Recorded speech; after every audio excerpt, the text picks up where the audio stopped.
Secretary of State John Kerry is now floating the idea of President Obama heading to Rome to meet with Pope Francis. That's raising some eyebrows with some of the folks following the story of the Little Sisters of the Poor and how the White House has gone to war with the nuns, not to mention several other religious groups, over the issue of making them offer birth control. Bill Donahue is president of the Catholic League and with me now. Bill, good to see you. Yeah, thank you. And so this all relates to how Catholic and other religiously affiliated hospitals, colleges, charities, and so on, in the president's view, have to offer contraception or basically sign a permission slip for a group affiliated with them to offer contraception. And at the same time, the president's going to have to sit down with Pope Francis. Is that awkward? Well, it is, particularly for the president.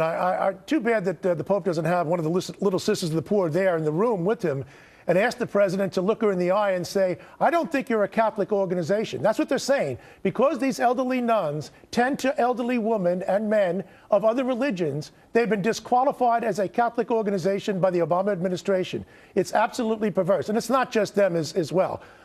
Look, I hope that they have a nice meeting, but quite frankly, all we've ever asked for is the status quo ante. We don't want special rights. We want to be left alone. I've never seen an administration busier than trying to violate the rights of Catholics, beginning with the first right of conscience, than this administration. There are 68 million Catholics in the United States. Do you think that this is an attempt by him, if he goes over to meet with the Pope, to somehow, win favor with a group that voted for him in the last presidential election, but that may not be too happy about fights with the Little Sisters? Right. Well, practicing Catholics actually didn't vote for him, but if you figure that out. But the fact of the matter is, I know he's going to go over there. This is the latest mantra.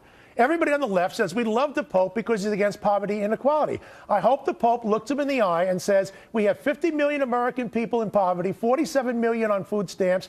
The out-of-wedlock rate for the last 5 years is 41%.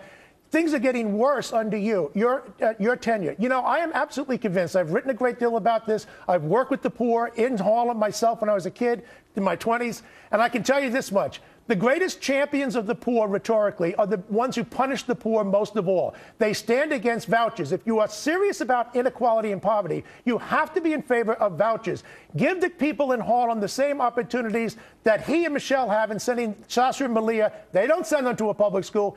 And if you send them to a Catholic school, not only will you get a good academic education, you might get a moral education. You might be able to tell the boys, keep your fly up, tell the girls to keep their knees together.